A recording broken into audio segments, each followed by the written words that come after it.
estamos con Mariana Viñoles, documentalista, que está a punto de presentar su nueva película, El gran viaje al país pequeño. Gracias por venir. Gracias a ti por la invitación. Mariana, esta es tu séptima película. Un disparate, Sí. si pensás que son 7 películas. Sí, 7 películas en casi 15 años. Bueno, pero no hay tantos directores con una cinematografía tan larga, ¿no? Sí, puede ser. El cine documental tiene un poco esa frescura, ¿no? Uno puede hacer tal vez películas más a menudo que una ficción que a veces lleva como más tiempo y depende también del documental, pero en ese caso creo que tiene que ver. ¿Y esta película fue tu realización más compleja? Esta película, sí, por la temática y por el tiempo y también por mis circunstancias personales, porque yo me llevo a mí misma a los rodajes y también fue un momento un poco como complicado, entonces también por ese motivo fue la más difícil. Vos en ese momento estabas viviendo entre Europa y Uruguay. Sí. Te agarró en el medio de esa transición. Sí, exacto. Yo, por suerte, estaba viviendo en Ginebra cuando se me ocurrió la idea de ir hasta el Líbano y encontrar a los protagonistas. Lo digo por suerte porque si hubiese estado en Montevideo hubiese sido prácticamente imposible empezar con el proyecto. ¿Cómo fue ese primer acercamiento con estas familias sirias que ya sabían que iban a venir refugiadas a Uruguay? Mira, en realidad yo me acerco al programa de gobierno y voy a Beirut la primera vez en agosto del 2014 cuando iban a realizar las primeras entrevistas. Así que la primera entrevista que aparece en la película, la que abre la película, que es con Sana Ebrahim y sus hijos, es en la embajada de Uruguay en Beirut. Y ellos todavía no sabían, ni ellos ni yo obviamente, nadie sabía si iban a ser seleccionados. Entonces ese fue el primer encuentro. Después cuando yo volví en el mes de octubre, o sea 3 meses después, llegué a Beirut porque al otro día iba a hacer el viaje hasta Uruguay con ellos. Y porque había hecho unos retratos fotográficos y traté de averiguar qué familias habían sido seleccionadas. Mandé las fotos a una persona que se ocupaba que trabajaba para ACNUR y me dijo que esa familia había sido seleccionada y que aparentemente había alguien en una sede de la ONU cerca del campo de refugiados donde estaban que me podía ayudar a llegar, porque yo quería llegar a Vos le perdiste el rastro después, o sea, tenés esa primera entrevista, vos sospechando que podían ser los personajes de una película, ¿ellos sabiéndolo? ¿Ellos sabían que vos le estabas filmando por una película? Ellos, no, cuando estás en una situación como la que estaban ellos, puedes entender poco de todo, ¿no? Sabían que estaban en la embajada de un país que les estaba invitando a ir, pero tampoco conocían tanto ni nada, como sabemos no conocían tanto del Uruguay y son personas que estaban viviendo en un momento de un conflicto bélico, pero a la vez en un país que hacía 50 años tiene una dictadura, ¿no? Claro, y entonces, que los quería fuera ya mismo. Sí, porque ellos cuentan, ¿no? Que estuvieron 2 años, pero que en las últimas semanas prácticamente que los acosaban para que se fueran. Sí, claro, ellos cuentan eso con respecto. Ellos estaban en Siria y yo los conocí en un campo de refugiados en el Líbano, o sea que de Siria ya se habían ido porque decidieron irse porque no se querían morir explotados en la calle, entonces van al Líbano y es en el Líbano que viven esos conflictos, estando allí. Entonces ahí, nada, cuando hubo el llamado de Uruguay para venir hasta acá, deciden venirse. Con lo cual ellos no tenían muy claro hacia dónde estaban yendo.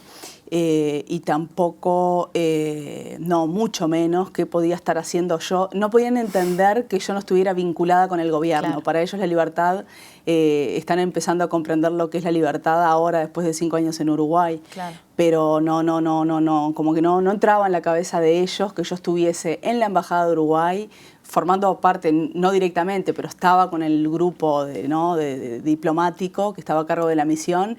Entonces, en esa primera entrevista, o sea, no me termina de quedar claro, pero supongo que tal vez ellos accedieron, aunque yo les expliqué muchas veces qué era lo que estaba haciendo, pero no es solo una cuestión de palabra, ¿no? Claro. En determinadas circunstancias necesitas el tiempo también. Y la verdad que fue la parte como más compleja de todo el proceso que hicimos juntos, ¿no? De que ellos pudieran comprender cuál era el trabajo que estaba haciendo, que me parece que es recién ahora, que recién cuando les mostré la película terminada, terminaron como de entender. Y ahora que la peli va a estrenarse y ellos van a estar allí, también va a ser un momento como de, no sé, como de comunión de alguna manera. ¿Cuántas veces cambiaste el foco de la película? Porque fueron, no sé si vos te imaginabas todo lo que iba a pasar una vez que ellos se establecen acá, ¿no? Su desconformidad, las ganas de volver. ¿Era la película que vos querías contar o tuviste que ir cambiando de idea a medida que pasaba el tiempo? Sí. Yo, un poco por la experiencia de trabajo, no me aferro mucho a las ideas que tengo antes de empezar las películas, porque el cine documental tiene esa magia y además que si uno se aferra a algo, en general puede sufrir mucho de no querer dedicarse más a esto, porque las historias de vida cambian y lo que tenés que hacer es tener la flexibilidad y la frescura para irte adaptando. Igual el proceso de esta película fue un gran entrenamiento, porque no quiere decir que no se atraviese el sufrimiento, porque cuando lo que pensás que tenés ahí se te escapa, hay que tomar decisiones y uno nunca sabe cuál es el final, ¿no? Claro. Y yo dudé mucho con esta película. Por otro lado, porque yo trabajé con traductores en algunas escenas, pero yo no quería que los traductores me tradujeran directamente todo lo que ellos estaban diciendo, porque para mí eso perdía el flujo de la emoción. Entonces, la mayoría de las escenas que están filmadas, en algunas no hay traductores, y en las que hay, yo tampoco sabía todo lo que iba teniendo, ¿no? Entonces, claro, solo supe todo cuando vi la materia 4 años después de haber empezado el rodaje. Y no solo de la emoción, hay una escena que te muestra clarísimo cómo en esa traducción se pierde realmente lo que quieren decir uno y el otro. Sí, exacto. ¿No? Esa idea de que nunca le vas a entender completamente. Exactamente. Así que eso, fue como irme adaptando a lo que iba sucediendo, porque yo sabía que me estaba tirando al agua con un gran como desafío, ¿no? Decidir hacer esta película fue una decisión que me llevó como un tiempo tomar, pero una vez que todo empezó a rodar, literalmente a rodar y a rodar, solo tenía como que adaptarme a lo que fuera ocurriendo. Por supuesto que la primera sorpresa fue cuando ellos llegaron aquí y 6 meses después estaban manifestando en la plaza porque querían volver a irse. Eso fue una sorpresa, pero como sabés, con el documental pasa lo siguiente, hay cosas que uno no quiere que ocurran en la vida de sus personajes porque los queremos, claro, pero que si ocurren para la película están buenas, ¿no? Claro, narrativamente, dramatúrgicamente, era lo mejor que me podía pasar, que ellos entraran en ese conflicto como en esa... Pero ¿cómo les afectaba a ellos como personajes de una película? ¿Hubo momentos en que ellos no querían que vos lo filmaras? Sí, claro. ¿Y ahí qué hiciste? Y ahí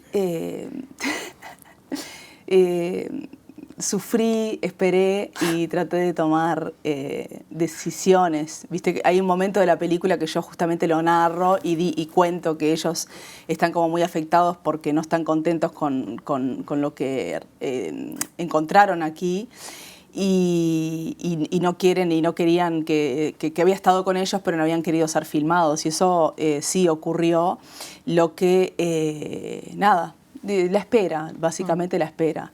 Narrativamente yo lo resuelvo en la película porque cuento que entonces me voy a ver a otra familia, y es cierto que era una segunda familia. Claro, tenías un plan B. Protagonista. Tenía un plan B y no fue solo, o sea, en la película queda como que yo voy allí porque Sana me dice que no puede, que no quiere ser filmada, pero yo estaba tratando de construir también esa otra historia, ¿no? Bien. Vamos a ver el tráiler y enseguida seguimos. Perfecto.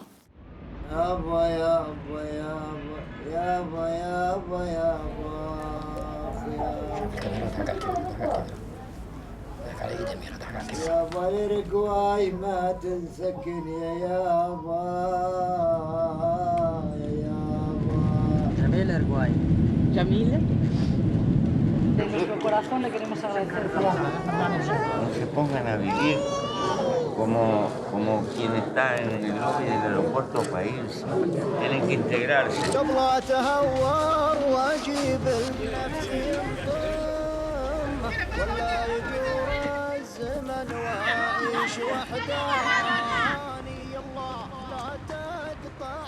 Sí, Uruguay lindo, sí, tranquilo, dormir. No dormir, yo no dormir. Trabajar todo. Muy caro este país, muy caro. No se puede vivir 12, 13 hijos en este país, es complicado. Pero ellos quieren volver. Y ellos tienen miedo del futuro.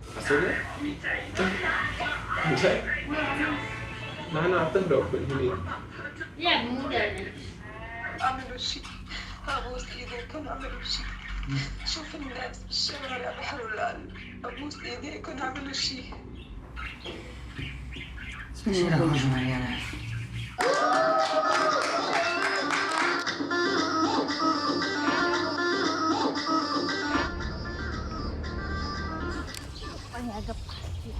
كنا تروح مع حدا على المطعم تطلب ميلانيسا ما تطلب شي بيتزا شي رخيص ميلانيسا.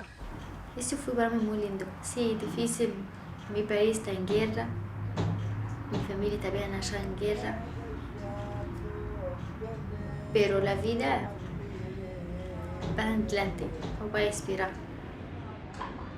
سوريا هي الوطن يا باه يا مسنية يا باه يا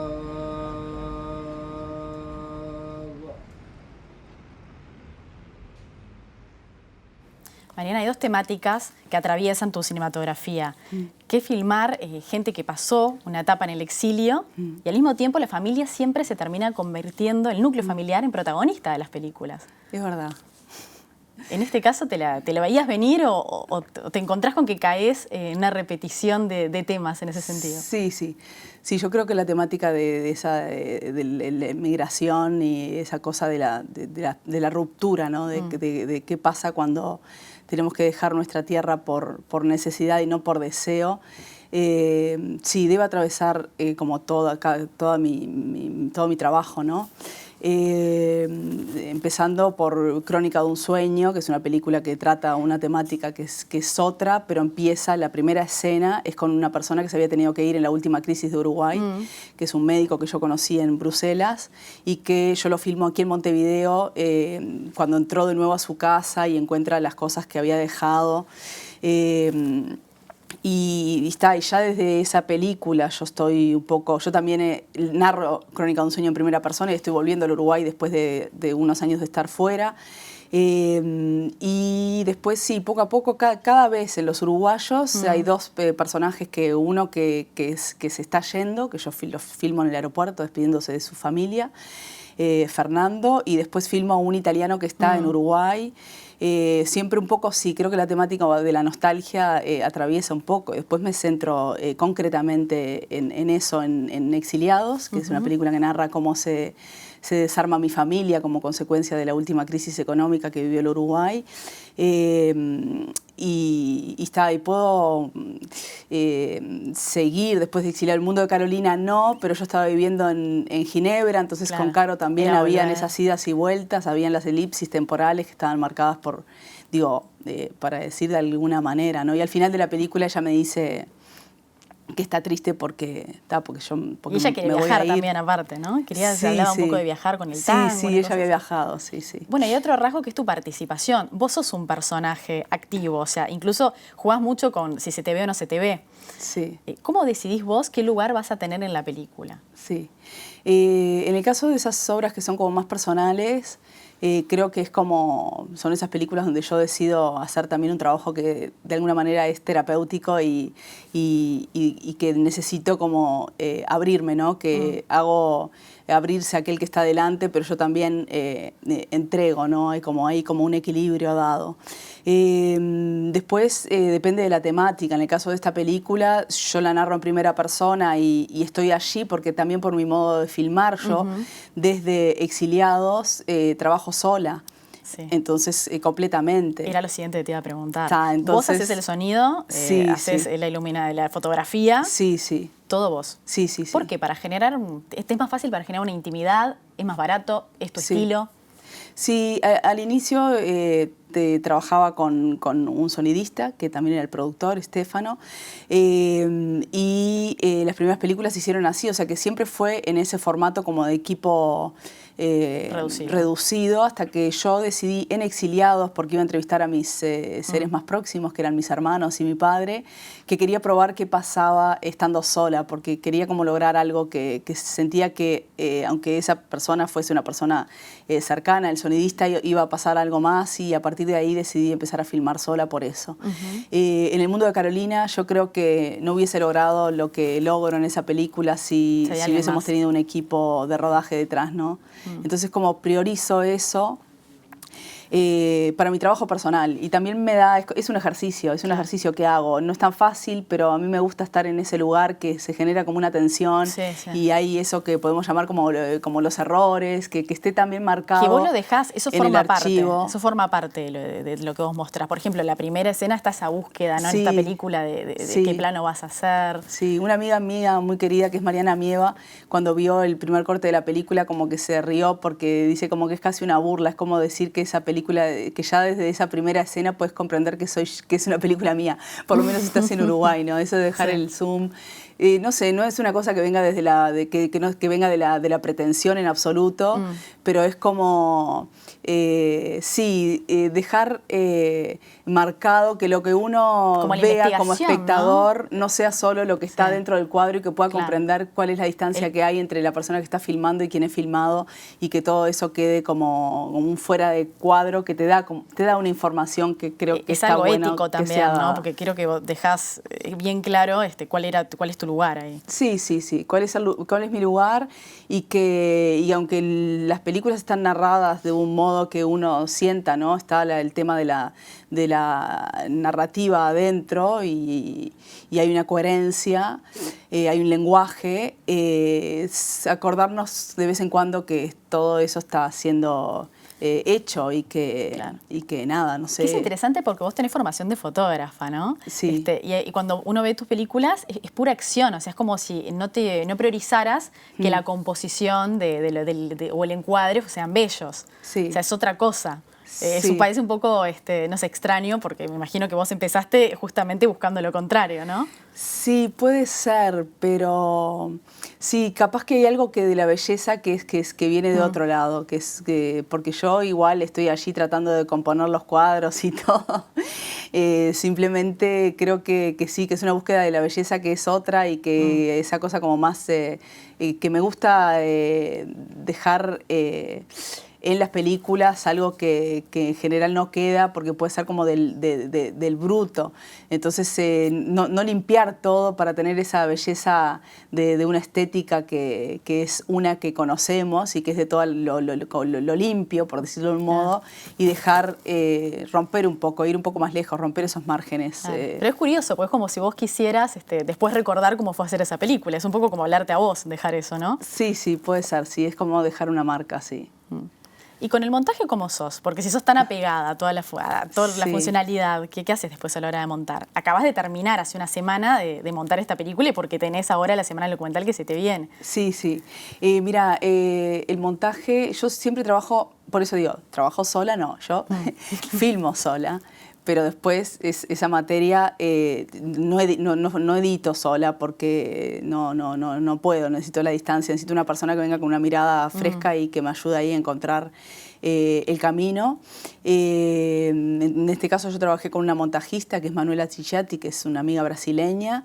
El proceso acompaño el montaje completamente. Estoy ahí sentada al lado. Estás ahí siempre. Pero respeto, recibo todas las propuestas, me encanta, o sea, soy como muy abierta. En general lo que sucede, además, es que yo cada vez filmo menos, por opción también.